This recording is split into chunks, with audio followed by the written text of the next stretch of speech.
할렐루야. 우리 이제 다 함께 자리에 일어나셔서 함께 찬양하며 나아가겠습니다.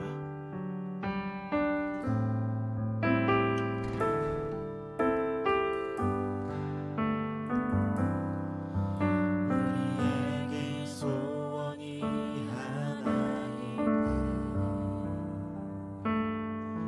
주님 다시 오실 그날까지 우리 가슴에 새긴 주의 십자가 사랑, 나의 교회를 사랑케 하네. 주의 교회를 향한 우리 마음,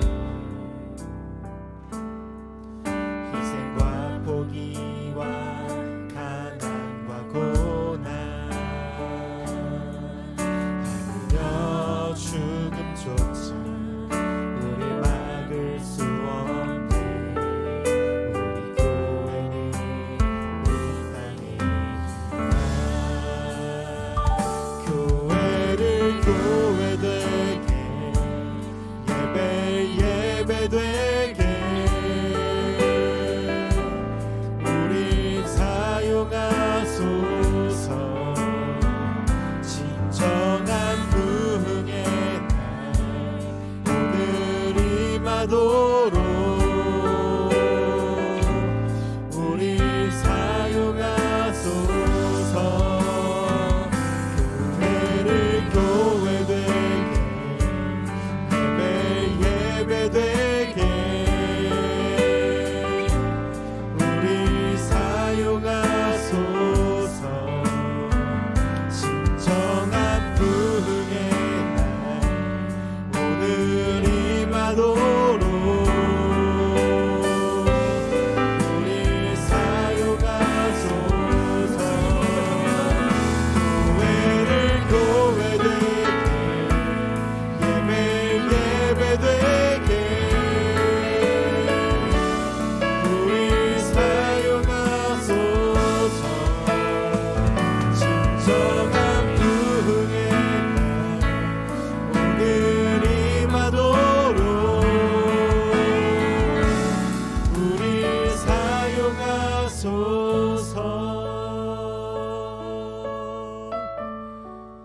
사랑과 은혜가 충만하신 하나님 아버지, 이 시간 주의 사랑하는 자녀들이 함께 모여 주의를 높이며 주의 말씀을 듣고 주님을 보기 위해 이 시간 나왔음을 고백하며 나아갑니다.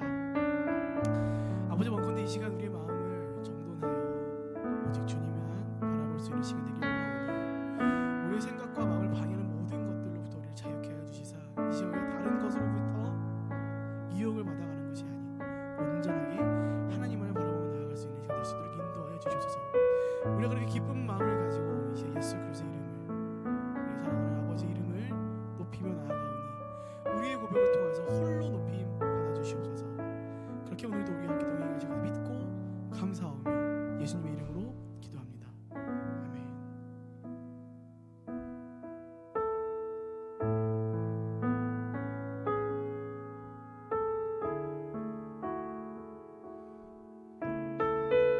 우리 이 시간 우리 하나님께 감사한 마음을 가지고 찬양하며 나아갑니다. 사랑하는 나의 아버지,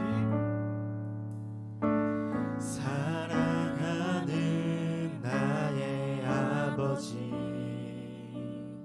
이름 높여드립니다.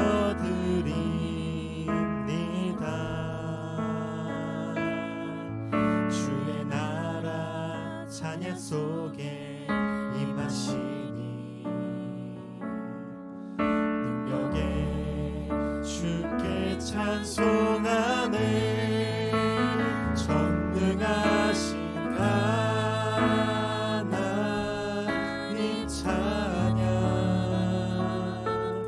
언제나 동일하신 주, 전능하신 하나님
언제나 동일하신 주 전능하신 하나님 찬양 영원히 다스리네 전능하신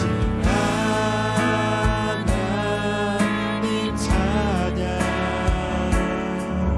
언제나 동일하신 주 전능하신 하나님 찬양 영원히 다스리네 나 주의 이름 높이리 나 주의 이름 높이리 하늘 높이 돌린 깃발처럼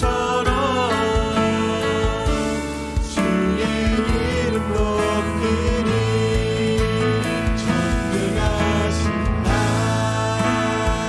하나님 찬양 언제나 동일하신 주 전능하신 하나님 찬양 영원히 다스리네 전능하신 하나님 찬양 언제나 동일하신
모든 것 주를 바랄 때 주의 능력 또 영광 은혜와 자비로 찬양하며 주세 마음 열어 주가 자유케 하리 주의 이름 찬양해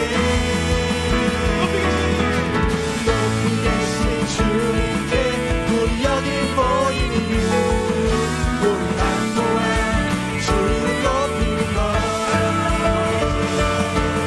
높이 계신 주님께 우리 여기 모이는 이유 우리만 또한 주를 높이는 것 높이 계신 주님께 우리 여기 모이는 이유 우리만 또한 주 이름 높이는 것 높이 계신 주님께 우리 여기 모이는 이유 우리만 또한 주 이름 높이는 것 우리만 또한 주 이름 높이는 것 우리만 또한 주 이름 높이는 것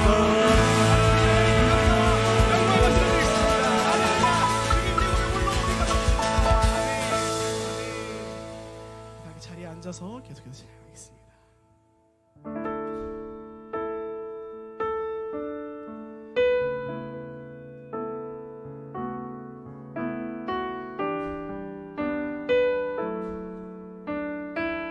우리 이 시간 마음을 가다듬으며 함께 이렇게 고백하겠습니다.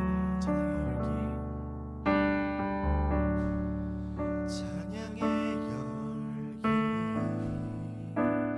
모두 끝나면 주 앞에 나와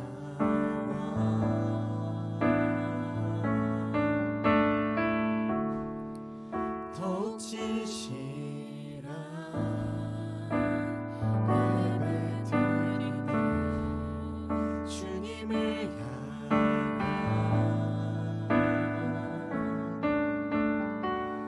노래 이상의 노래 내 맘 깊은 곳에 주께서 원하신 것 화려한 음악보다 끝없는 열정보다 중심을 원하시죠 주님께 드릴 마음의 예배 주님을 위한 주님을 향한 노래 중심 있는 예배 내려놓고 이제 나 돌아와 주님만 예배해요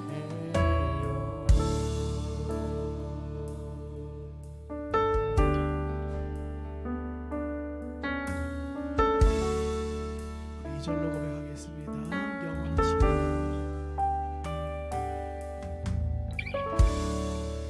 영원하신 영원하신 왕 표현치 못할 주님의 종이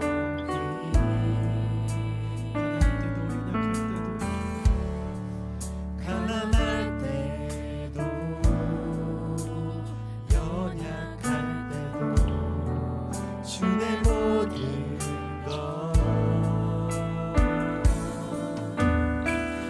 노래 이상의 노래 내 맘 깊은 곳에 주께서 원하신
드리세 날 위해 이 땅에 오신 도생자 예수 나의 맘과 뜻 다해 주를 사랑합니다 날 위해 이 땅에 오신 도생자 예수 내가 약할 때 강함 주고 가난할 때 우리를 부욕해 하신 나의 주 감사 내가 약할 때 강함 주고 가난할 때 우리를 부욕해 하신 나의 주 감사 감사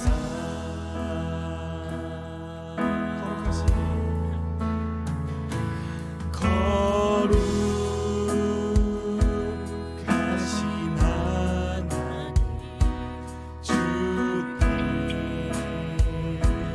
감사드리소 날 위해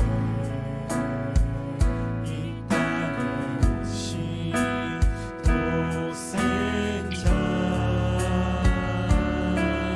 예수 나의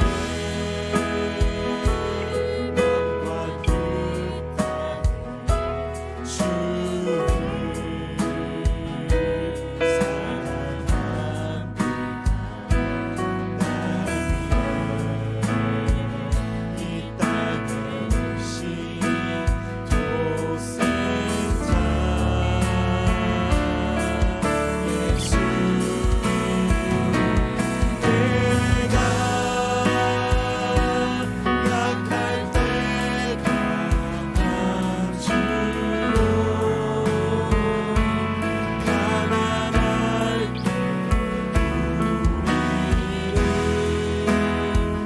부욕해 하신 나의 주 감사 내가 약할 때 강함 주고 가난할 때 우리를 부욕해 하신 나의 주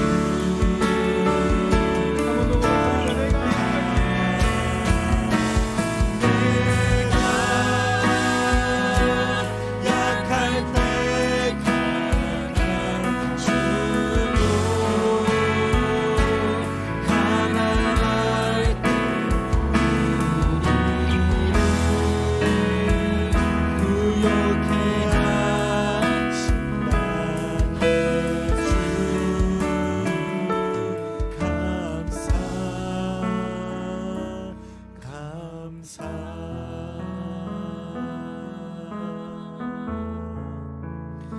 우리 시간 예배를 위해 함께 동서로 기도하고 나아가겠습니다. 기도할 때 하나님 우리를 이곳에 모이게끔 하여 주신 것 우리 한 주를 삶고 우리가 오늘도 주님 앞에 나와 주의 말씀을 듣고 기도하며 찬양할 수 있는 삶을 살게 하신 것 이 시간 우리가 감사함으로 이제 나아가오니 아버지 우리가 오늘도 주의 말씀을 기다리는 지혜를 더하여 주셔서 그리하여 우리가 하나님을 아는 지식을 가지고 감사하는 삶으로 우리의 그 삶을 이어갈 수 있도록 주님 우리 오늘도 주의 말씀 가운데 흠뻑 듣게 하여 주셔서 우리 시간 큰 목소리 함께 기도하고 나가겠습니다.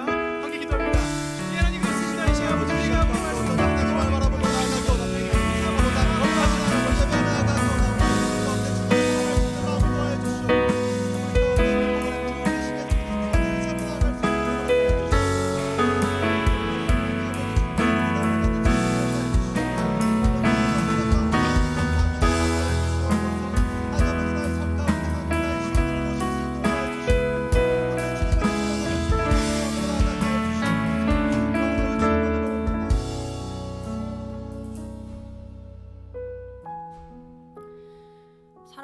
은혜가 풍성하신 하나님 아버지, 이 시간 주님의 귀한 자녀들이 주님 앞에 나와 주님 앞에 감사와 찬양과 경배를 드리오니 우리의 예배를 기뻐 받아 주시옵소서.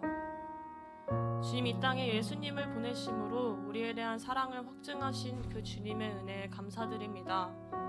그러나 하나님, 우리는 너무나도 연약하여 하나님의 은혜를 등지고 다시금 죄의 습관 속에 빠지고는 합니다. 나의 생각과 계획을 앞세워 하나님의 뜻과 시간을 기다리지 않고 불평하고 원망하기도 합니다. 어리석음 속에서 하나님을 간구하는 그 마음을 보시어 우리에게 지혜를 더해 주시옵고 하나님 한 분만으로 기뻐하는 그러한 믿음을 허락하여 주시옵소서. 세상에 이미 많은 교회가 있음에도 믿음으로 사는 교회를 세우시고 흩어져 있던 우리를 모으시어 예배케 하시는 주님, 우리 교회를 향한 하나님의 뜻을 신뢰합니다. 전능하신 하나님 이름을 외치며 나아갈 때 우리의 생각보다 크신 하나님의 일하심을 경험하기를 소망합니다. 그리하여 성도 한 명 한 명이 주님을 전하는 제자 되어 그 믿음으로 살아가는 우리 믿음으로 사는 교회 되게 하여 주시옵소서. 교회에 주신 일본 땅을 향한 소망의 마음을 품고 계속해서 기도하는 교회 되게 하여 주시옵고 일본 땅의 복음을 전하는 여정 가운데 교회의 필요와 은혜를 부어주셔서 기쁨과 감사함으로 그 삶을 감당하기를 소망합니다. 특별히 담임 목사님의 영육의 강건함을 더하셔서 맡은 바 사명을 끝까지 감당하게 하시고 늘 기도와 말씀으로 무장하게 하셔 겸손히 하나님의 뜻에 이끌려 살아가는 주님의 귀한 종 되게 하여 주시옵소서. 담임 목사님을 도와 교회의 사역에 힘쓰는 부목사님을 기억하여 주시고 그 수고를 하나님께서 다 아시오니 주님이 기뻐하시는 거룩한 종 되게 하여 주시옵소서. 교회를 위해 섬기는 모든 이들 가운데 하나님의 사랑과 은혜로서 늘 공급받게 하시고 하나님과 더욱 가까워질 수 있는 시간 되게 하여 주시옵소서. 믿음으로 사는 교회를 사랑하시고 지금도 우리 한 사람 한 사람 주목하시는 주님, 그 하나님의 계획을 이루어 가심을 찬양하고 신뢰합니다. 감사드리며 살아계시고 지금도 함께 하시는 우리 주 예수 그리스도의 이름으로 기도드립니다. 아멘. 할렐루야. 이 시간 저 앞뒤 분들께 손을 뻗어서 함께 찬양하며 축복하며 가겠습니다.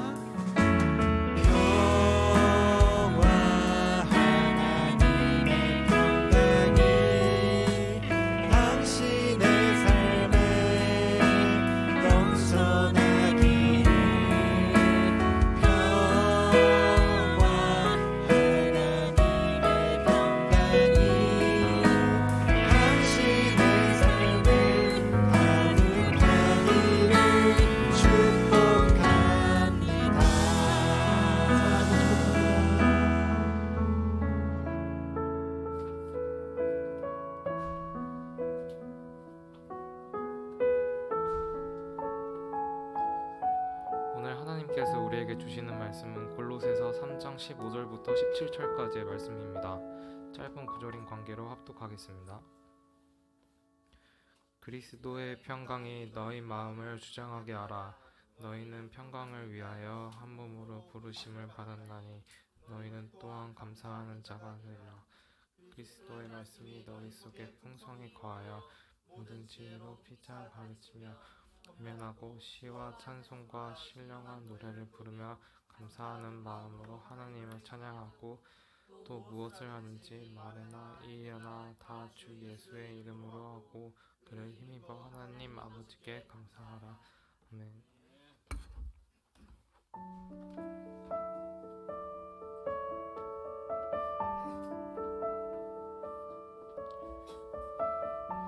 할렐루야. 주님의 이름으로 여러분을 환영하고 축복합니다. 우리 좌우에 있는 분에게 이렇게 하면 인사하겠습니다. 늘 함께 해주셔서 감사합니다.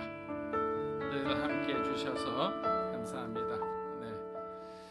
자, 오늘은 감사에 대한 설교를 하는 시간입니다.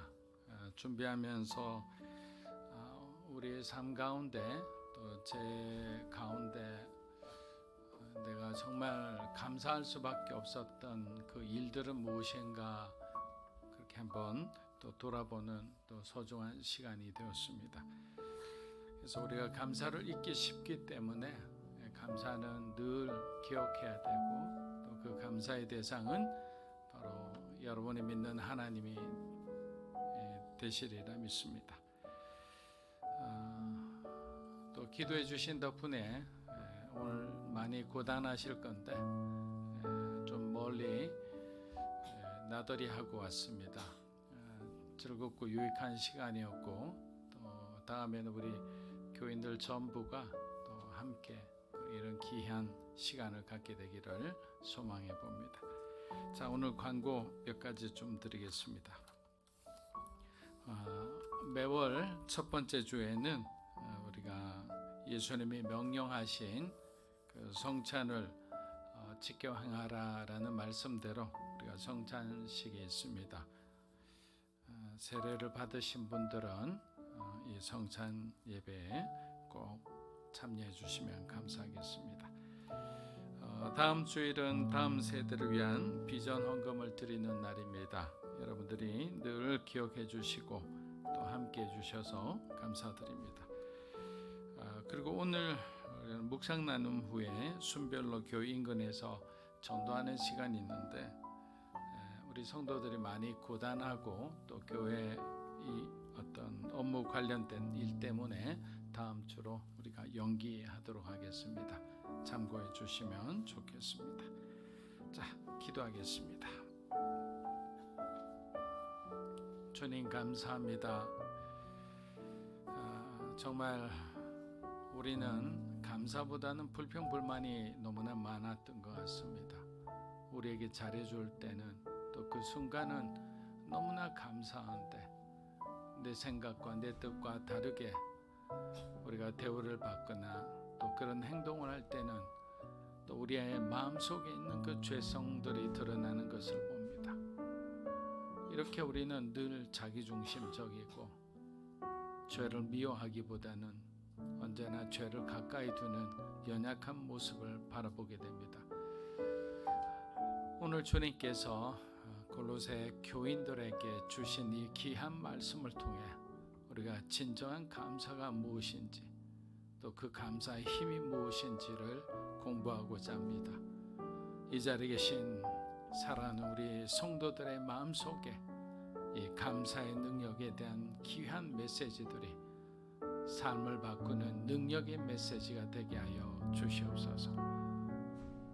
시종을 성령 하나님께서 주장해 주시고 기름 부어 주실 줄 믿고 의지하며 예수님의 이름으로 기도합니다. 아멘. 여러분, 우리 신앙생활에서 가장 중요한 덕목은 무엇이라고 생각하십니까? 아마 각자 경험한 은혜가 다르시기 때문에 그 답도 다양하리라 생각합니다. 그런데 제가 신앙의 연륜이 깊으신 장로님이나 권사님 같은 분들에게 장로님 요즘 무엇에 대해 가장 감사하십니까? 라고 여쭤보면 대부분 가족의 건강이나 자녀들의 믿음에 대해 먼저 말씀하십니다. 그렇다면 여러분은 지금 무엇에 대해 가장 하나님께 감사하고 계십니까? 우리의 삶을 가만히 돌아보면 이스라엘 백성들이 광야를 지날 때 낮에는 구름 기둥, 밤에는 불 기둥으로 인도하셨던 그 하나님의 따뜻한 손길과도 다르지 않습니다. 성령님께서 저와 여러분을 밤낮으로 지켜주고 계시지 않습니까? 24시간 365일 하나님은 쉬지 않으시고 졸지도 않으신다고 하셨습니다. 그래서 우리는 감사할 수밖에 없는 존재인 거예요. 그렇다면 성령 충만함의 증거는 무엇일까요? 제가 여러 번 말씀드렸지만 그만큼 중요하기 때문에 우리는 또 기억하고 기억했으면 합니다. 그것은 바로 성령님께서 주시는 우리의 내적인 평안과 어떤 상황 속에서도 하나님을 신뢰할 수 있는 기쁨이라 생각합니다. 또 하나는 바울 사도가 데살로니가 교인들에게 당부했던 것처럼 모든 일에 감사하는 마음입니다. 이 평안과 기쁨 그리고 감사를 잃지 않는 것이야말로 성령 충만한 삶의 비결인 거예요. 그런데 만약 우리 마음속에 기쁨과 감사가 사라져가고 있다면 그것은 어쩌면 우리가 하나님과 점점 멀어지고 있다는 신호일 수도 있습니다. 여러분, 우리가 꼭 기억해야 할 것이 있습니다. 그것은 감사는 선택이 아니라 순종이라는 사실이에요. 내가 그냥 감사하고 싶을 때 감사합니다가 아니라 내가 감사할 수 없을 때라도 내 뜻과 다르게 하나님이 행하실지라도 다니엘의 세 친구처럼 그 상황을 믿음으로 받아들이며 감사할 줄 알아야 하는 것입니다. 우리의 삶에는 크고 작은 어려움이 매번 찾아옵니다. 때로는 이해할 수 없는 고난이 그리고 그런 어떤 환경이 우리를 덮치기도 합니다. 그럼에도 불구하고 하나님께서는 우리에게 모든 일에 감사하라고 하십니다. 왜 그러실까요? 그 이유는 바로 감사가 우리를 하나님께 더 가까이 인도하는 길이기 때문입니다. 감사는 우리 마음의 문을 열어 우리의 영혼을 새롭게 하고 하나님의 은혜를 바라보게 합니다.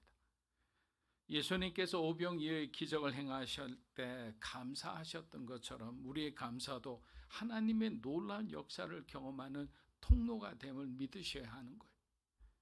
오늘 여러분 마음속에 하나님 주시는 감사가 가득하기를 축복합니다. 하나님께서 우리의 삶을 얼마나 놀랍게 인도하고 계시는지 다시 한번 우리가 깨닫고 감사로 우리의 믿음을 고백하는 시간이 되었으면 합니다. 유대인의 지혜 문학에는 이런 말이 있습니다. 세상에서 가장 현명한 사람은 배우는 사람이고 가장 강한 사람은 자기를 이기는 사람이며 가장 행복한 사람은 범사에 감사하며 사는 사람이다. 참으로 깊은 인생의 지혜가 담긴 말이라 생각합니다. 오늘 본문 말씀에도 감사라는 단어가 3번이나 반복됩니다. 15절에서는 감사하는 자가 되어라. 16절에서는 감사하는 마음으로 하나님을 찬양하라. 17절에서는 그리스도를 힘입어 하나님 아버지께 감사하라고 했습니다. 그렇다면 왜 바울은 골로새 교인들에게 이렇게 감사를 강조하고 또 강조했을까요? 당시 골로새 교회는 여러 혼란의 직면에 있었습니다. 이단 사상과 세상의 철학이 성도들의 마음을 흔들어 놓았고 그리스도만으로는 충분하지 않다는 거짓된 생각을 퍼뜨렸습니다. 여러분, 이것만큼 무서운 것이 없죠. 그래서 예전에 제가 바른 복음은 그리스도만으로 충분하다고 믿고 신앙생활하는 것이 바른 복음이라 했습니다. 그러나 이 당시 초대교회 때 막 퍼졌던 그 다른 복음은 그리스도만으로 충분하지 않다고 얘기하는 거예요. 그리스도 플러스 뭔가가 있어야 한다고 얘기하는 거예요. 유대주의자들은 그리스도뿐만 아니라 플러스 할례가 있어야 한다고 말을 합니다. 영지주의자들은 그리스도는 하나의 상징적인 존재다. 우리의 육체는 더러운 것이고 영은 거룩한 것이니 육체는 마음대로 살아도 된다라는 거예요. 이런 어떤 거짓된 사슬과 이단들은 하나님만 바라보고 순수하게 살아가던 그 성도들의 마음을 뒤흔들어 놓기에 충분했던 것입니다. 그래서 바울은 골로새 교회에게 분명하게 선언합니다. 우리 2장 골로새에서 2장 9절에서 10절입니다. 그 안에는 신성의 모든 충만이 육체로 거하시고 너희도 그 안에서 충만하여졌으니 그는 모든 통치자와 권세의 머리시라. 모든 통치자와 권세의 머리시다. 여러분, 이 말씀은 한마디로 그리스도께서는 하나님이시고 우리에게 모든 충만함을 주시는 분임을 명확하게 선포하는 거예요. 너희들에게 충만함을 주는 사람이 누구냐? 예수 그리스도라는 거예요. 너희를 위기 속에서 위험 속에서 구해주시는 분이 누구신가? 예수 그리스도라는 거예요. 너희의 필요를 채워주시는 분이 누구신가? 너의 질병과 너의 아픔과 너의 상한 그 심령들을 고쳐주시는 분이 누구신가? 예수 그리스도라는 거예요. 왜? 예수 그리스도에는 하나님의 모든 것이 다 담겨 있다는 거예요. 우리를 향한 하나님의 약속도 예수 그리스도 안에 있다라는 거예요. 근데 왜 너희들은 자꾸만 예수 그리스도 밖에 있는 것을 쫓으려 하느냐? 그곳에 마음이 팔리고. 그래서 바울은 골로새 교인들에게 이렇게 말합니다. 이토록 충만하신 그리스도 안에 있으니 너희들은 모든 일에 하나님께 감사하라. 이토록 충만하신 그리스도 안에 너희가 있지 않느냐? 그런데 왜 바깥을 보느냐? 하나님을 의지하고 하나님을 신뢰하며 하나님을 기뻐하며 모든 일에 감사하라라는 것. 내가 감사할 수 없는 환경이라도 하나님이 그 환경을 알고 계신다는 것 자체가 우리에게 기쁨이 되고 우리에게 평안이 되고 우리에게 위로가 되는 거예요. 부모님들이 자녀가 만약에 성적을 잘못 받아왔어요. 그 자녀는 이제 걱정이 어마어마하게 되죠. 집으로 오는 길이 막 그냥 세상 죄를 진 어린 양 같아요. 집에 가면 어떻게 할까? 그런데 아버지는 공부하는 것을 딱 보니까 이번 성적 안 좋겠다고 딱 알잖아요. 들어와서 아니 그냥 보통째처럼 너무 잘해 주시는 거예요. 성적표 보자고 말도 안 하세요. 그러고 난 뒤에 한참 있다 툭툭 두드리면서 우리 다음에는 더 열심히 하자라고 하시는 거예요. 그때 아이는 눈물이 툭 터지는 거예요. 그동안 혼자 끙끙 앓고 힘들어했던 것을 아버지가 알고 있잖아요. 어머니가 알고 있잖아요. 하나님은 그것을 알고 계시다는 거예요. 여러분의 그 눈물이 터질 만한 그 마음의 그 어려움들을 하나님은 다 알고 계시는 거예요. 그래서 우리는 그런 환경에 있더라도 하나님이 위로해 주시고 우리를 더 새롭게 해주시고 우리의 환경을 고쳐주실 줄 알고 믿기에 지금은 아직까지 그 환경으로 변화되지 않았지만 변화될 것을 믿고 우리는 감사할 수 있는 거예요. 감사를 심어야 감사의 나무가 주렁주렁 열릴 거 아니에요. 먼저 감사의 씨앗을 심는 여러분이 되시기를 축복합니다.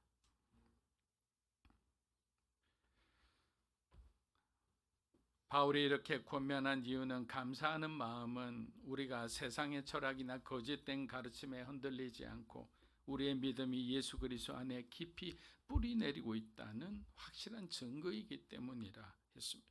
그러니 여러분 지금 이 순간 그리스도의 은혜를 다시 한번 깊이 묵상해 보는 거예요. 우리의 마음속에 감사가 헐러 넘치게 하는 거예요. 왜? 감사하는 말씀 드렸잖아요. 선택이 아니라고 순종하는 거예요. 감사하라고 하셨으면 감사하는 거예요. 그리고 감사는 단순한 어떤 감정이 아니에요. 내가 뭐 고마운 마음이 들어가 감사한다가 아닌 거예요. 존재로서 감사하는 거예요. 하나님과의 그 관계로서 감사하는 거예요. 하나님과 내가 이 죽을 수밖에 없는 죄인 예수 그리스도를 믿고 예수님과 연합됨으로 이제는 하나님의 자녀가 되었으니 그 존재와 그 관계로서 감사할 수 있어야 되는 거예요. 그러니까 그 환경 자체로 하나님이 이렇게 주셨으니 감사한다는 건 정말 1차원적인 감사하고 더 깊은 감사는 우리하고 하나님과의 관계 안에서 그 연합됨 안에서 누려지는 그 모든 약속과 그 축복들을 바라보면서 감사할 수 있어야 한다는 겁니다. 열심히 살다가 지친 분들을 보면 결국 다시 광야로 들어가는 모습을 보게 됩니다. 여러분도 잘 아시다시피 광야는 거칠고 메마르며 불편한 곳입니다. 세상의 소음에 지친 분들도 광야에 들어가면 멀리서 들려오던 그 수많은 소음도 사라지고 우리를 힘들게 하던 사람들의 목소리도 어떤 압박도 들리지 않아 잠시나마 평안을 찾기도 합니다. 하지만 광야의 진짜 중요한 것은 뭐냐? 그곳에 하나님이 계시다는 사실이에요. 제가 아는 한 후배가 있는데 단 한 번의 잘못된 선택으로 10년이라는 시간을 허비했다고 늘 후회하곤 했습니다. 하지만 그 친구가 말했습니다. 그 10년의 외롭고 너무나 무력한 시간을 보냈기에 결국 세상 일에 대한 마음을 접고 하나님을 만나 사람을 살리는 선교사의 삶을 살게 되었다고. 그걸 얼마나 감사해야 하는지 모릅니다.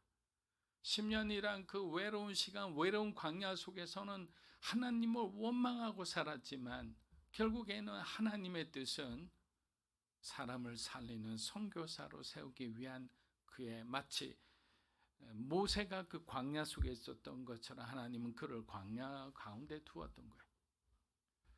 물론 그 친구도 처음에는 하나님의 부르심이 부담스러워서 도망치려 했던 적도 있었습니다. 그러나 시편 139편 말씀처럼 하나님은 우리가 어디를 가든 먼저 와서 우리를 기다리고 계셨던 거예요. 시편 139편 7절에서 8절입니다. 내가 주의 신을 떠나 어디로 가며 주의 앞에서 어디로 피하리이까? 내가 하늘에 올라갈지라도 거기 계시며 음부에 내 자리를 펼지라도 거기. 사랑하는 여러분, 사람마다 각자 경험하는 광야가 다르기 때문에 광야를 한마디로 정의하기는 어렵습니다. 하지만 한 가지 분명한 것은 그 광야에는 우리를 향한 하나님의 특별한 목적이 있다는 사실이. 그곳에서 우리는 더 이상 자신의 지혜나 재능에 의지하지 않고 오직 광야에서 우리를 만나주시는 하나님을 신뢰하고 의지하는 법을 우리는 바로 그곳에서 가장 중요한 것을 배우게 되는 거예요. 그리고 그때 진심으로 하나님께 감사할 수 있게 되는 거예요. 여러분, 올림픽 개회식 같은 그런 대단한 일을 내 재능과 내 힘으로 해냈다고 생각해 보십시오. 그 순간 정말 우리가 하나님께 감사하는 마음이 생길까요? 아마도 그보다는 세상이 나를 더욱 주목해 주기를 바라는 마음이 더 커질 거예요. 내가 했기 때문에. 그리고 내 업적을 인정하지 않는 사람들 향한 서운함과 분노가 막 고개를 쳐들기 시작하는 거예요. 이처럼 인간의 마음은 은혜를 깨닫지 못할 때는 쉽게 교만과 원망으로 치달아가는 거예요. 하지만 우리는 기억해야 됩니다. 저와 여러분은 죽을 수밖에 없는 죄인이었지만 예수님의 보혈로 깨끗함을 받았다는 거예요. 하나님께서 우리를 그분의 위대한 사역에 동참하게 하시고 성령의 능력으로 여러분이 하신 모든 일을 지금까지 이루신 거예요. 성령님께서 지금까지 여러분이 이루었다고 자부심을 갖고 있는 그 모든 일을 좋은 직장에 들어가고 좋은 일을 맡게 되고 사람들에게 사랑받고 여러분에게 음악적 재능, 미술적, 운동적 재능, 이 모든 것을 성령 하나님께서 하셨다라는 것을 여러분들이 믿고 감사할 줄 알아야 된다라는 거예요.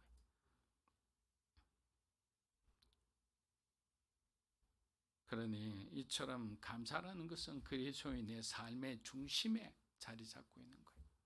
한켠에 저 멀리 있다가 필요할 때 가져두는 게 아니고 감사는 그리스도인의 하나의 영적인 정체성이라는 거예요. 골로새서 3장 15절입니다. 그리스도의 평강이 너희 마음을 주장하게 하라. 너희는 평강을 위하여 한 몸으로 부르심을 받았나니 너희는 또한 감사하는 자가 되라. 자, 바울은 어려움과 혼란 속에 있던 골로새 교인들에게 진정한 감사의 삶이 무엇인지를 정말 가르쳐주고 싶어 했습니다. 평안할 때나 모든 일이 풀릴 때는 믿지 않는 사람들도 감사할 줄 알아요. 그러나 바울은 그리스도인들의 감사는 그 이상의 것이 되어야 된다. 환경과 상황을 뛰어넘는 감사가 되어야 한다고 한 거예요. 그렇다면 우리가 어떻게 하면 이런 감사하는 자로 살아갈 수 있을까요? 바울은 그 방법을 세 가지로 우리에게 알려줍니다. 첫째는 15절 말씀처럼 그리스도의 평강이 너희 마음을 주장하게 하라입니다. 여기서 주장한다라는 뜻은 심판자 역할을 한다라는 뜻이에요. 다시 말해 그리스도의 평강이 우리 마음속에 들어와 우리를 감독하고 우리를 판단하며 중요한 모든 선택을 결정하도록 하라는 거예요. 여러분, 내가 내 마음을 주장하면 진정한 평강을 누릴 수 있을까요? 지금까지 저와 여러분이 우리의 삶의 주인이 된 부분에 대해서는 우리는 대부분 실패했어요. 내가 내 마음을 스스로 감독하고 판단하고 모든 것을 해결하려고 하면 어떻게 될까요? 평강 대신 불안과 두려움, 근심과 걱정이 찾아올 겁니다. 내가 뭔가 해결하려고 애를 쓰면 애를 쓸수록 그 불안과 걱정은 점점 더 커지는 거예요. 왜? 우리는 불완전한 존재이기 때문에. 우리는 아직까지 죄인이기 때문입니다. 그러나 그리스도의 평강이 우리의 마음을 주장하도록 하려면 먼저 예수님이 우리 마음속에 계셔야 한다는 거예요. 우리가 감사해야 할 이유가 바로 여기 있는 거예요. 우리가 예수님을 믿는 순간부터 예수님은 우리 안에 계셨다는 사실이, 우리를 위해 기도하고 계시다는 사실이, 우리의 필요를 공급해 주고 계시다는 사실이. 그러니까 감사라는 것은 바로 근원적으로 우리가 예수님을 믿고 거듭날 때, 성령으로 거듭나는 그 순간부터, 그 상태부터 우리의 감사는 시작되어야 하는 것입니다. 이는 한 아기가 우리에게 낳고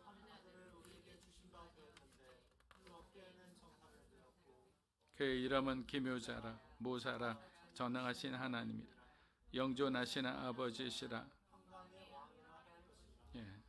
예수 그리스도는 우리의 왕이시며 그분이 주시는 평강이야말로 진정한 평안이라는 것입니다. 그렇다면 왜 우리는 평안을 누리지 못할까요? 이유는 간단하죠. 앞서 말씀드린 대로 우리의 죄 때문입니다. 죄는 우리에게 불안과 공포를 주죠. 죄책감을 주고 어찌할 바를 모르게 합니다. 그리고 우리 마음에 감사가 아닌 불평과 원망을 심어 놓습니다. 그러나 예수님은 평화의 왕으로 이 땅에 오신 거예요. 주님은 십자가에서 우리의 죄 문제를 해결해 주셨고 부활하심으로 우리에게 평강을 선물로 주셨어요. 부활하신 예수님께서 제자들에게 첫 번째 하신 말씀이 무엇인지를 여러분 기억하십니까? 바로 너희에게 평강이 있을지어다 라고 하신 거예요. 요한복음 14장 27절 우리 한번 읽어보겠습니다. 평안을 너희에게 끼치노니 곧 나의 평안을 너희에게 주노라. 내가 너희에게 주는 것은 세상이 주는 것과 같지 아니하리. 너희는 마음에 근심하지도 말고 두려워하지도 말고. 바울은 로마서 14장 17절에서 이렇게 말합니다. 하나님 나라는 먹는 것과 마시는 것이 아니요 오직 성령 안에 있는 의와 평강과 희락이라. 희락은 기쁨이죠. 그렇다면 그리스도가 주신 이 평강을 어떻게 누릴 수 있을까요? 바로 감사입니다. 평강을 누리기 위해 필요한 것은 감사의 삶이죠. 여러분, 감사는 우리가 예수 그리스도를 똑바로 믿고 있다는 증거이기도 합니다. 감사는 그분이 우리 마음의 평강으로 계시다는 증거라는 거예요. 예수님이 우리 마음의 평화의 왕으로 좌정하고 계시기 때문에 우리는 환경을 뛰어넘은 감사를 할 수가 있는 거예요. 미래를 바라보고 하나님이 이끌어 가실 우리 미래를 바라보고 하나님 앞에 감사할 수 있는 거예요. 원수 같은 사람을 용서하고 그 사람을 통해서 우리가 성장할 수 있었다라는 것 자체도 우리는 받아들일 수 있게 되는 거예요. 여러분 기억하십시오. 감사의 크기가 평강의 크기입니다. 그러므로 우리는 감사하는 자가 되어야 합니다. 교회 안에서 여러분들이 감사하십시오. 그래야 교회가 평강해집니다. 가정에서도 감사하십시오. 그래야 가정이 화목해집니다. 감사가 충만한 가정과 감사가 충만한 교회와 감사가 충만한 공동체를 생각해 보십시오. 초대교회가 그랬지 않습니까? 감사가 충만한 공동체였습니다. 부족함이 없었죠. 이건 내 것이 없는 그런 상황으로 하나님의 것이라는 그 마음을 모두가 갖게 되었어요. 골로새서 우리 3장 16절입니다. 그리스도의 말씀이 너희 속에 풍성히 거하며 모든 지혜로 피차 가르치며 시와 찬송과 신령한 노래를 부르며 감사하는 마음으로 하나님을. 여러분 이 말씀이 우리에게 얼마나 큰 도전이 되는지 모릅니다. 하나님을 찬양하고 감사하는 마음을 갖는 것. 여러분 이것이 바로 그리스도인의 삶의 모습인 거예요. 근데 우리는 찬양을 할 줄을 몰라요. 기쁨을 잃어버렸기 때문에 우리는 감사를 할 줄 몰라요. 하나님에 대한 감사를 잃어버렸기 때문이죠. 시편 63편을 보십시오. 이 시는 다윗이 자신의 아들 압살롬의 반역으로 광야로 도망가면서 급히 쓴 시입니다. 그런데 놀라운 것은 이 시편을 보면 다윗의 마음이 두려움과 원망으로 가득 찬 것이 아니라 오히려 하나님을 향한 찬양으로 가득 차 있다는 점입니다. 우리 시편 63편 3절에서 4절 읽어보겠습니다. 주의 인자하심이 생명보다 나음으로 내 입술이 주를 찬양할 것이라. 이러므로 나의 평생에 주를 송축하며 주의 이름으로 말미암아 여러분 요 시편만 딱 읽어보면 이 시편을 쓴 상황이 압살롬에 의해서 도망치다가 급히 쓴 정말 가장 절망적인 한 사람의 시라고 우리가 어떻게 생각할 수 있겠습니까? 여러분, 지금 다윗은 광야에 있습니다. 신발도 제대로 신지 못하고 허겁지겁 도망친 그 광야에서 첫날은 모두가 정신이 없었을 겁니다. 하지만 다음날 아침에 일어나 보니 꿈이었으면 하는 그 모든 상황이 현실이 되어 있어요. 왕궁이 아니라 척박한 광야에서 눈을 뜬 거예요. 그를 따르는 신하와 군사들도 얼마 되지 않습니다. 이제 쫓기면 죽을 판이에요. 모든 것이 절망을 가리키고 있는 거예요. 희망을 얘기할 수 없는 상황이었어요. 그런데 여러분, 가장 그 절망적인 그 상황에서도 다윗이 어떻게 시와 찬송과 신령한 노래를 부를 수 있었을까요? 그것은 다윗이 하나님이 어떤 분이신지를 그는 목동의 시절부터 하나님과의 교제 가운데서 또 하나님이 주시는 놀라운 그 기적을 경험하며 그분이 어떤 분인지를 알았기 때문이에요. 그래서 우리가 성경을 통독하고 여러분들이 큐티를 하고 함께 1대1을 하고 개인적인 시간을 통해서 성경을 듣고 묵상하고 공부하는 것이 왜 중요하느냐? 그 시간을 통해서 우리는 기도하는 시간, 말씀 듣는 시간을 통해 살아계신 하나님을 우리는 경험하는 거예요. 하나님의 성품에 대해서 우리가 더 알 수 있는 거예요. 한 사람의 인생을 이렇게 변화시킬 수도 있다는 것을 우리가 믿게 되는 거예요. 그러나 시간이 필요한 분들도 계시죠. 그래서 우리가 급하게 뭔가 몰아칠 필요는 없습니다. 하나님은 때를 따라 아름답게 하시는 분이기 때문에. 우리 모두는 이 평강을 위해 한 몸으로 부르심을 받았습니다. 그것을 꼭 잊지 않았으면 합니다. 골로새서 3장 17절입니다. 또 무엇을 하든지 말에나 일에나 다 주 예수의 이름으로 하고 그를 힘입어 하나님 아버지께 감사하라. 자, 말씀을 마무리하겠습니다. 여러분, 이 말씀은 단순한 권면이 아니라 이 말씀 속에는 그리스도인의 정체성과 하나님의 깊은 뜻이 담겨 있어요. 우리 17절 다시 한번 읽어보겠습니다. 또 무엇을 하든지 말에나 일에나 다 주 예수 이름으로 하고 그를 힘입어 하나. 자, 이 구절에서 가장 중요한 단어가 뭘까요? 예수 그리스도의 이름으로. 예수 그리스도의 이름으로 하라는 거예요. 자, 우리는 그리스도와 함께 십자가에서 죽은 자들이잖아요. 이제는 예수 이름으로 살아가는 새로운 정체성을 얻게 되었어요. 좀 어려운 말처럼 들리지만 우리가 예수를 믿기 전에는 예수님과 하나님과 전혀 관계없는 사람이었어요. 그러나 우리가 예수를 믿게 되니까 예수님이 어떻게 우리 안에 오셨잖아요. 예수님과 우리는 연합된 거예요. 하나가 된 거예요. 또 예수님 우리를 위해서 기도해 주시는 분이 지금 그것을 이야기하는 거예요. 새로운 정체성이 뭐냐? 하나님의 자녀로서 그리스도의 제자로서의 정체성을 새롭게 가지게 된 거예요. 하나님께서 우리에게 그리스도의 이름을 맡기신 것은 우리가 얘기할 수 있잖아요. 제자들처럼 예수 그리스도의 이름으로 명하노니 이 악한 영들은 이 소녀에게서 떠날지어다 이러면 그 사람은 소리가 크다고 떠나는 게 아니에요. 예수 그리스도의 이름이라는 그 권위에 그들은 견디지 못하고 그 소녀에게서 떠난 거예요. 그러니까 그 예수 그리스도의 이름을 누구에게 맡겼느냐? 예수 그리스도를 구주로 믿는 바로 저와 여러분에게 맡기셨다는 거예요. 그런데 우리는 예수 그리스도의 이름을 사용하지를 않아요. 왜? 믿지를 않으니까. 그것보다 나에게 뭔가 유력하게 날 도와줄 수 있는 그 사람에 가서 애원을 하고 읍소를 합니다. 좀 도와달라고.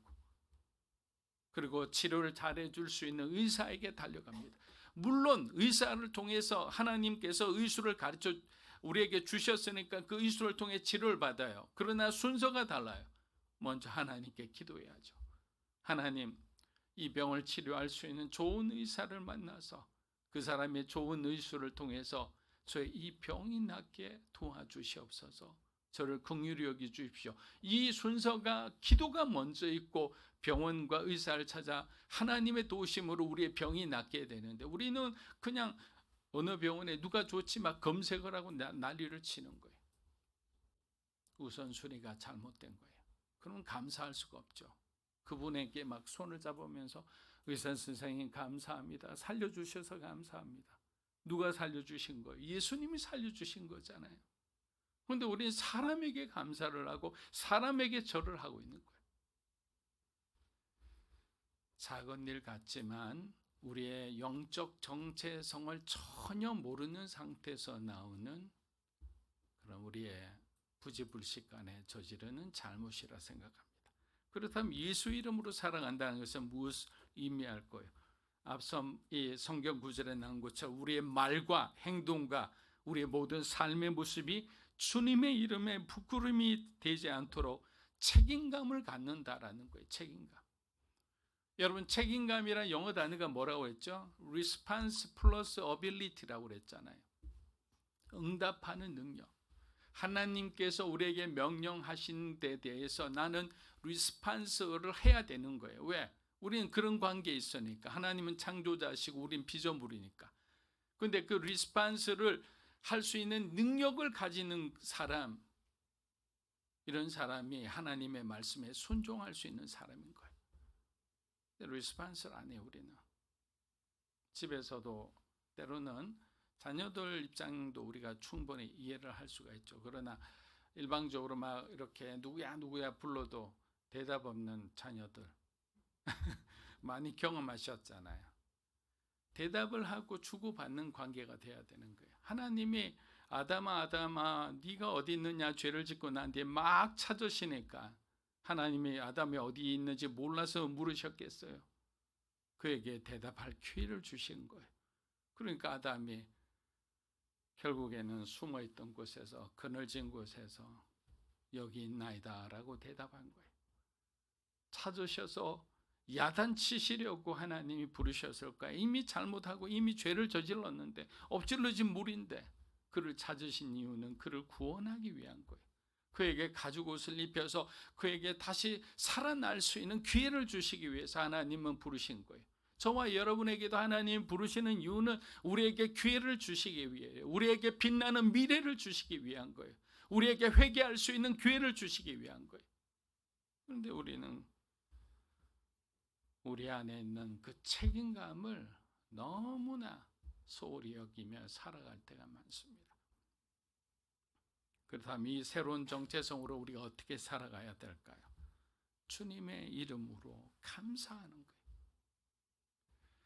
바울이 말한 무엇을 하든지라는 말씀은 우리의 가정과 직장과 학교 그리고 우리 마음속 깊음까지 모든 영역에서 너희는 감사할 줄 알아야 한다는 거예요.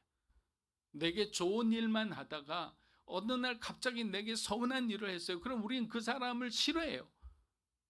그게 잘못된 거 아니에요? 감사 기회를 주고 감사할 줄 알아야 되는 거예요. 여러분, 감사는 거창한 것이 아닙니다.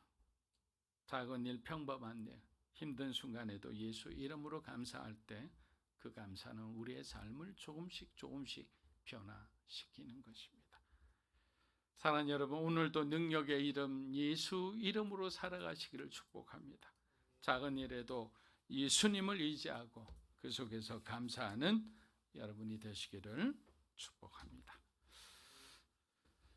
자, 기도하겠습니다. 하나님, 우리는 정말 아무것도 아닌 존재입니다. 그런데 우리는 아직까지도 우리 자존심이 살아있고 우리가 그냥 무엇인가 되는 양 하나님과 막 딜을 하려고 하고 이렇게 해주시면 나도 이렇게 할게요라고 순종하는 것도 제대로 하지 못합니다. 이제 하나님 앞에 우리의 존재로서의 감사와 하나님께서 이끌어 가시는 그 약속에 대한 감사와 우리에게 주신 그 수많은 축복에 대한 감사로 충만한 우리의 삶이 되게 하여 주시옵소서. 예수님의 이름으로 기도합니다. 아멘. 자, 이 시간 우리가 함께 성찬에 참여하겠습니다. 우리 사도신경으로 신앙 고백하며 우리 함께 성찬 예식을 시작하겠습니다. 전능하사 천지를 만드신 하나님 아버지를 내가 믿사오며 그 외아들 우리 주 예수 그리스도를 믿사오니 이는 성령으로 잉태하사 동정녀 마리에게 나시고 본디오 빌라도에게 고난을 받으사 십자가에 못 박혀 죽으시고 장사된 지 사흘 만에 죽은 자 가운데서 다시 살아나시고 전능하신 하나님 우편에 앉아 계시다가 저리로서 산 자와 죽은 자를 심판하러 오시리라. 성령을 믿사오며 거룩한 공예와 성도가 서로 교통하는 것과 죄를 사하여 주시는 것과 몸이 다시 사는 것과 영원히 사는 것을 믿사옵나이다. 아멘. 우리의 삶의 중심에는 살아계신 예수 그리스도가 계십니다. 십자가 부활 승천 예수님의 다시 오심 그 모든 일이 우리에게 생명을 주시기 위한 하나님의 은혜인 거예요. 그런데 우리는 그 은혜를 잊어버리고 감사하지 못한 삶을 살고 있습니다. 오늘 이 시간 주님의 임재하심 안에서 우리가 감사하지 못했던 그 모든 것을 하나님께 감사하는 귀한 성찬이 되시기를 축복합니다. 우리 분병하면서 찬양하며 분병하도록 하겠습니다.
주 예수께서 잡히시던 밤에 떡을 가지사 축사하시고 떼어주셨습니다. 축사하시고 떼어 이르시되 이것은 너희를 위하는 내 몸이니 이것을 행하여 나를 기념하라 하셨습니다. 사랑 여러분, 우리는 주님의 도우심이 없이는 단 하루도 제대로 살아갈 수 없는 죄인입니다. 그렇게 주님의 사랑과 주님의 은혜가 필요합니다. 오늘 이 시간 우리가 주님의 몸에 참여함으로 우리의 죄된 삶이 거룩해지기를 소명합니다. 불평불만으로 가득했던 우리의 삶이 이제는 감사로 충만한 삶이 되기를 원합니다. 이기적인 삶이 이타적인 그리스도인의 삶이 되게 하여 주시옵소서. 예수님의 이름으로 기도합니다. 아멘. 자, 우리 함께 참여하겠습니다.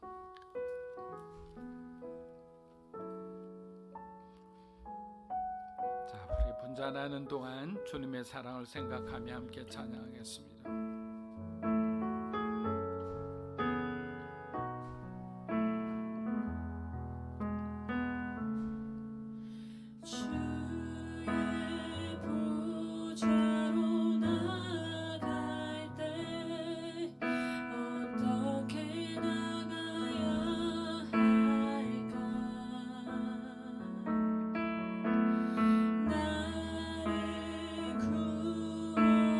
주의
19회 또한 그와 같이 잔을 가지시고 이르시되 이 잔은 내 피로 세운 새 언약이니 이것을 행하여 마실 때마다 나를 기념하라 하셨습니다. 우리가 받은 이 잔은 주께서 십자가의 죽으심으로 세우신 새 언약의 잔입니다. 우리의 죄가 너무나 커서 구원받을 수 없는 상태였으나 예수님의 그 십자가의 죽음으로 그 보혈로 우리의 죄가 사함받았습니다. 그럼에도 불구하고 우리가 잘났다고 세상을 향해 마치 브레이크 없는 폭주기관차처럼 살아가는 수많은 하나님의 백성들, 이 세상 사람들 보고 주님의 마음이 얼마나 아프시겠습니까? 오늘 이 시간 우리 함께 기도했으면 합니다. 감사하지 못했던 삶, 주님의 은혜를 다시 한번 기억하고 우리의 삶이 예수님의 사랑과 은혜에 감사하는 삶이 되기 원합니다. 그럼에도 그리하지 아니하실지라도 감사하는 감사의 사람이 되게 해달라고 우리 함께 기도하겠습니다. 하나님 아버지 감사합니다. 지금까지 우리 마음대로 살아왔던 지난 날을 하나님 앞에 회개합니다. 우리를 바로 세워주시옵소서. 하나님께서 말씀하시는 그 말씀을 들으며 영적인 무한한 책임을 가지며 다시 한번 우리가 예수 이름으로 일어서기 원합니다. 예수 이름으로 승리하기 원합니다. 하나님 앞에 우리의 나됨을 감사하며 그리스도 안에 있는 그 수많은 약속들을 믿음으로 감사합니다. 앞으로 하나님께서 우리 한 사람 한 사람을 들어 사용하실 것을 감사합니다. 믿음으로 사는 교회가 하나님 앞에 귀하게 쓰임받습니다. 일본 선교를 비롯한 전도와 선교와 영혼 구원과 사람을 살리는 일에 하나님 이 귀한 교회를 마음껏 사용하여 주시옵소서. 지금의 성도와 미래의 모든 성도들이 손에 손을 잡고 마음을 합하여 서로가 서로에 대해 감사하며 서로가 서로를 격려하고 세워주며 하나 되는 그러한 성령 충만한 하나님을 의지하고 하나님을 기뻐하며 하나님의 평안으로 가득한 교회와 성도가 되게 하여 주시옵소서. 주님 도와주시옵소서. 예수님의 이름으로 기도합니다. 아멘. 우리 다 함께 주님의 보혈에 참여하겠습니다.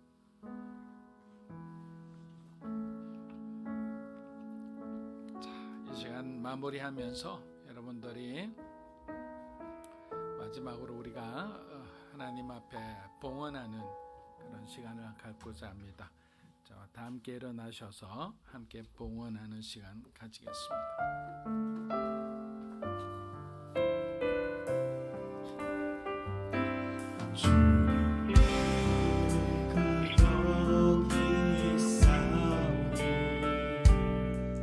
나를 보내소서. 나의 맘 나의 몸 주께 드리오니 주 받으옵소서.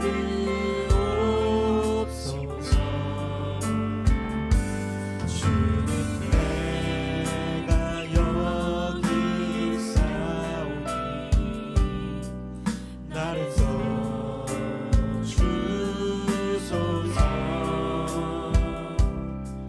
가진 것 모두 다 주께 드리오니 주 받으옵소서.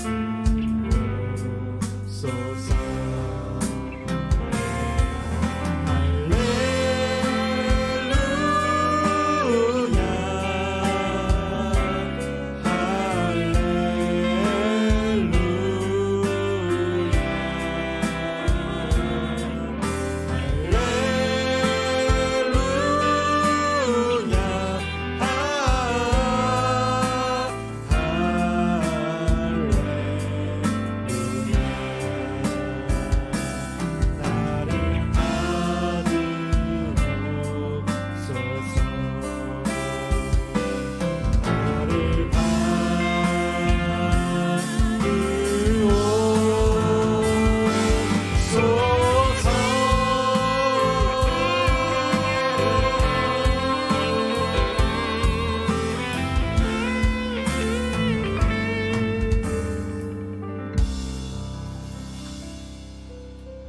존귀하신 하나님 아버지, 어찌 우리를 이렇게 사랑해 주시는지 하나님께 우리가 감사할 수밖에 없습니다.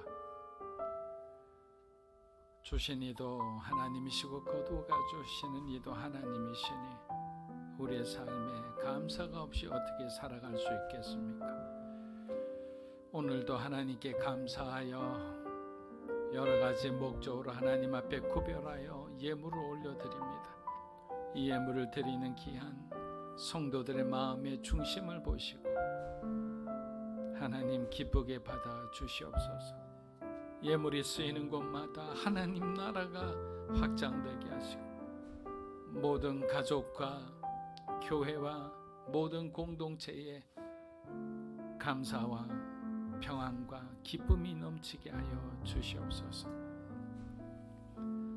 이제는 우리 주 예수 그리스도의 은혜와 하나님 아버지의 크고 놀라우신 사랑과 성령님의 감화 감동 교통하심의 역사가 감사가 없는 삶에 감사함으로 하나님을 예배하고 경배하기 원하는 사랑하는 믿음으로 사는 교회 성도 한 분 한 분의 삶과 가정과 소중한 자녀들 위해 이 자리에 계신 하나님의 거룩한 백성들 위해 영상으로 예배드리는 주님의 귀한 동역자 위에 이 나라 민족과 한국 교회와 우리 선교사님 위에 이제로부터 영원토록 함께 하시기를 간절히 축원하옵나이다.